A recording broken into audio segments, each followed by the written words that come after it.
Feel है इस ड्रामे में और थ्रू आउट है ना। वरना कुछ सीन्स में जैसे जुनून वाले ड्रामे में भी कहीं कहीं फील आती है कुछ सेकंड्स के लिए, कुछ मिनटों के लिए।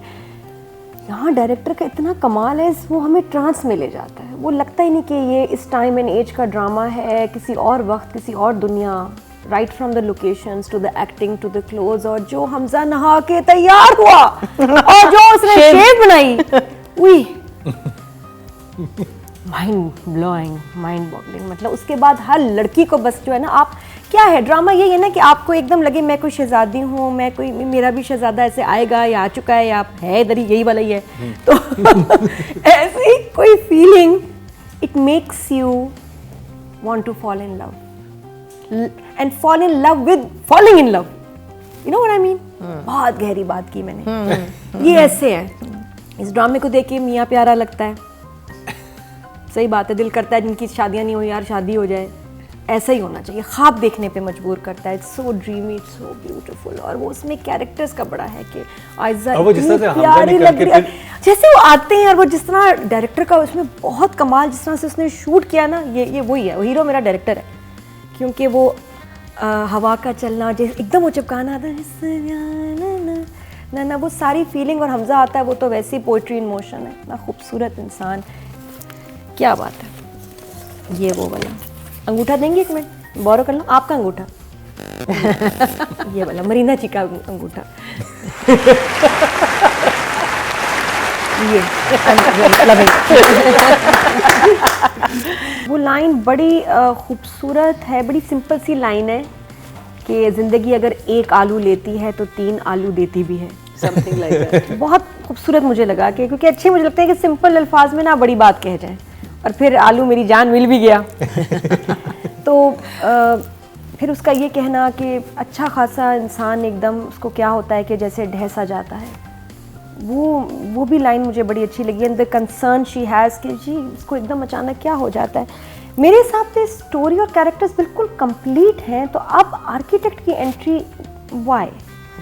अभी तो अब ट्विस्ट एक और आएगा ना। मेरे हिसाब से तो बिल्कुल सब कैरेक्टर्स पूरे अपनी जगह पे, ये तो आगे पता चलेगा ना, आर्किटेक्ट आ गया है। एक बिल्कुल अनएक्सपेक्टेड सी चीज हुई है कि so lovely, I love that. ये इसकी एंट्री और I am sure because Imad Arfani बहुत कम काम करते हैं, और अगर वो कर रहे हैं तो उसका मतलब बहुत ही खास कैरेक्टर है, और ये कैरेक्टर आगे बड़ा स्ट्रांग होगा। I am so glad because you know suddenly you're now hooked for the next episode. That's very good. ये भी हो सकता है और बुरा भी हो सकता है कि आप कहें कि ये जो इतनी अच्छी स्टोरी और कैरेक्टर चल रहे थे, इसको क्या जरूरत है अंदर इन करने के लिए। तो either way like I said कि अभी इस वक्त बिल्कुल पेट फुल है, जबरदस्त कैरेक्टर सब अपनी जगह पे हैं, यही अभी खेलें।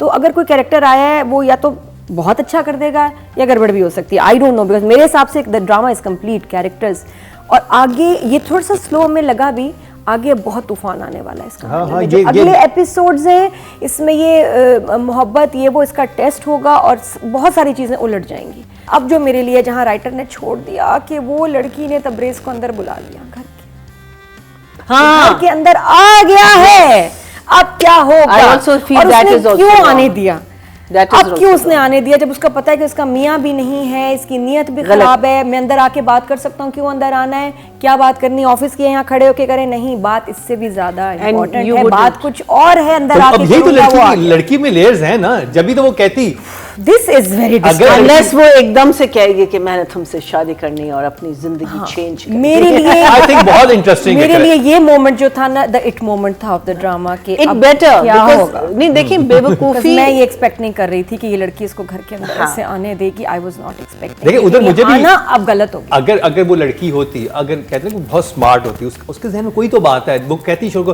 देखिए बॉस आए हैं, फौरन कहती है नहीं बेवकूफ नहीं है, she is smart. The reason she smart is she is keeping quiet, right.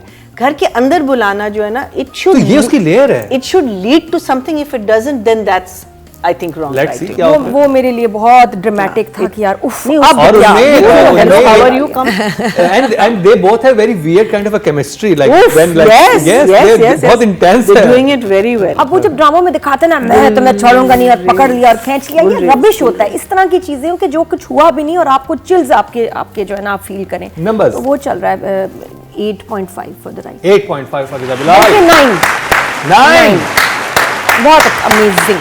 वो बात I think in your face वाली जो है ना रोमांटिक स्टोरीज बहुत ज़्यादा होंगी, हमारी ज़्यादातर बहुत फास्ट और चबल किस्म की रोमांटिक स्टोरीज ड्रामों में चल रही हैं, जो कि हम बहुत सारे लोगों से रिलेट नहीं कर पाते कि यार ये क्या बकवास है। क्लास हो, एक नवाबपन हो, जो कि हमें यहाँ नवाब साहब की मोहब्बत में नज़र भी आया है, वो नवाब लग भी रहे हैं और करने का अंदाज भी वैसा है, इसलिए बहुत खूबसूरत लग रही है। तो ज़रा थोड़ा सा old school type romance I enjoy, और मुझसे बड़ी जनरेशन कि इस तरह की मोहब्बत पाकीज़ा प्यारी खूबसूरत सी होनी चाहिए। फिर उसके बाद ऊट पटांग चीज़ है वो चल रही है साथ वाले ट्रैक में भी।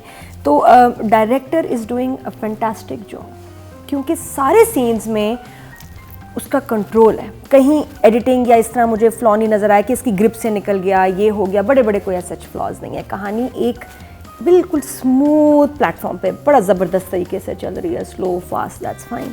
तो मुझे वो लगा एक फ़ील जो बरकरार रखनी ज़रूरी है, जो हमें फिर अखाड़ा में फ़ील हुआ कि एक तरफ इतने मज़े का शूट हो रहा है, गांव का सीक्वेंस, शहर को क्या हो गया, तो एक ट्रैक कभी ऊपर नीचे भी हो जाता है। ये बिल्कुल बैलेंस्ड, इसकी स्क्रीन बहुत बैलेंस आ रही है। तो I am really enjoying his work. OST का जिस तरह यूज़ किया, कहीं राहत साहब की आवाज़ में और कहीं सिर्फ वो एक जो क्या कहते हैं उसको, कोरस होता है क्या, जिसमें पूरा बहुत सारे लोग आ रहे होते हैं, इंस्ट्रूमेंटल, क्या इंस्ट्रूमेंटल और लोग आ रहे हैं, वो बहुत सही जगह यूज़ हो रहा है, सटल सा म्यूज़िक है। तो आई एम लविंग इट। ये फिल्म डायरेक्टर हैं बाकायदा, और लग रहा है कि ड्रामे में आप फिल्म देख रहे हैं, हर episode is like a film. तो आई उसकी जो उन्होंने कास्टिंग की है, कैरेक्टर्स हैं बहुत खूबसूरत, सब एक पेज पे। So I am also gonna give him a 9 for this. 9. However, I feel कि व्यूज़ कम है, ज़्यादा होने चाहिए। 4.5 आपके एवरेज व्यूज़, ये ड्रामा इतना अच्छा है, इसके ज़्यादा होने चाहिए और ज़्यादा। शायद आगे भी पिक करेगा। मुझे ऐसा कि सीन्स जहाँ वो सोच रही है इसके बारे में कि, और सोचती ही रहती है, उसके मैसेज पे जिस तरह खुश होती है। अब ये चुलबुली लड़की है, ये एक लड़की है उस वेरी लाइवली, फास्ट बोलने वाली, चुलबुली, एक्सप्रेसिव, और जैसा फील कर रही है वैसा बोल देती है जो कहते हैं मुंह फट स्ट्रेट फॉरवर्ड कह देती है। तो इसकी मोहब्बत में भी वो है कि ये अगर जो फील कर रही है वो आ रहा है, चाहे जल्दी आ रहा है लेकिन आ रहा है, और हर वक्त है। She is in love with him, ये बात है, लेकिन अभी तक एक्सेप्ट नहीं किया। और वो भी उसको इतनी अटेंशन दे रहा है, उससे इतनी उसकी बात गौर से सुन रहा है, ये वो तो they are already in love, falling नहीं है, इन लव, वो नज़र आता है। बहुत प्यारा लगता है उसकी लुक्स, उसका देखना, शूट बहुत प्यारा हुआ है। I am loving her performance in this. Give her an 8। कि जहाँ और जो उसका एक्सपीरियंस है ना वो नज़र आता है, जहाँ वो बाप को समझा रही है कि मैं कभी, और बड़े लॉजिक के साथ, गाड़ी पे अगर ना आती तो और देर हो जाती, बारिश हो रही थी और कोई रास्ता नहीं था। राइटिंग बहुत अच्छा, उसने बोला बहुत अच्छा, बड़े उसमें बैलेंस के साथ, बदतमीजी से नहीं, इससे नहीं, बड़े इसमें मैटर ऑफ फैक्टली कि ये नहीं होता है, वो नहीं होता, ये नहीं होता, मैं कभी आपको मौका नहीं दूंगी, मुझे पता है। तो that's why I say the writer is above everyone else in this play. Right now. Writing is मुझे उसकी परफॉर्मेंस, लाइंस, फिर शेर जो पढ़ रही हैं और सारा, इसको पता नहीं कौन कंप्लीट करेगा। वो लाइंस मेरे लिए पता सक्सेस क्या है, मुझे लाइंस याद रह जाए, वरना नहीं होता। वो फिर पूछता भी है ना उससे, कहता है अगर लाइंस याद है, सीन याद है, कहती जब मोहब्बत होगी तो आपको शेर कहना आएगा। तो वो कहता है कि तो फिर आपको किससे मोहब्बत हुई आपने शेर का? कहती मैं तो आधा ही क्या, मुझे कहाँ भी मोहब्बत हुई कि मैं पूरा शेर कहूँ। तो बड़ा अच्छा वो पूरा, वेरी नाइस, वेरी आप क्या नाम रखते हैं? अच्छा वो ही थोड़ा लगा कि अब आप मेरे लिए नाम सोचें, तो फुल जो है ना साइन दे रही हैं वो मुझे थोड़ा वैसे कि आप सोच। हमजा बिल्कुल नवाब लग रहा है, जैसे कोई नवाब हो कहीं के। और मैं सोचती हूँ कि कैरेक्टर देखो कितना मुश्किल है, उसके इर्द गिर्द जितने रिश्ते हैं, सगा कोई भी नहीं, तो उसमें एक औरतों के लिए एक थोड़ी सी ना ऑकवर्डनेस होनी चाहिए, एक डिस्टेंस होना चाहिए, जो इसने रखा है। सौतेली माँ,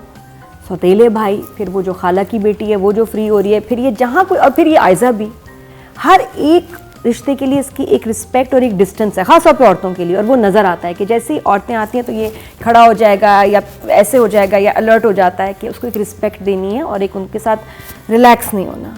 और वो थ्रू आउट हमजा ने मेंटेन किया है, वो बहुत खूबसूरत है। इवन माँ के साथ, कि माँ तो है लेकिन सौतेली माँ है, तो मुझे एक रिस्पेक्ट और एक डिस्टेंस रखना है। भाई के साथ सीन टक्कर का था, तबरेज़ ने भी उसमें did it his best, very naturally.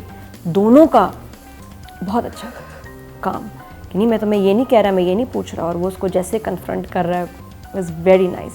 फिर रोमांस हम देखते हैं, आला, फिर इसका तैयार होना, ये एपिसोड इसके बड़े ख़ास थे फॉर हमजा। और I loved his work, the way he is taking his character. मेरे ख्याल हमजा से बेहतर कोई और कर नहीं सकता था, इतना खूबसूरत लग रहा है। और जब आप वो देखते हैं उससे पहले फिल्म जो उन्होंने की है हाँ, मौला जट, और मौला जट में उनका कैरेक्टर देखें और फिर ये वाला कैरेक्टर देखें, इट्स लाइक नहीं, और मुझे खुशी है कि राइटर टाइम ले रहा है, क्योंकि ये नज़र नहीं आते ना, शूट्स पे नज़र नहीं आएंगे, इवेंट्स पे नज़र नहीं आएंगे, ड्रामे इतना हमजा कम करता है, तो अच्छी बात है कि हमें इस ड्रामे में ज़्यादा देखने को मिल रहे हैं हमजा के, इसके सीन्स को खींचा जा रहा है। Beautiful, 9 I am just loving his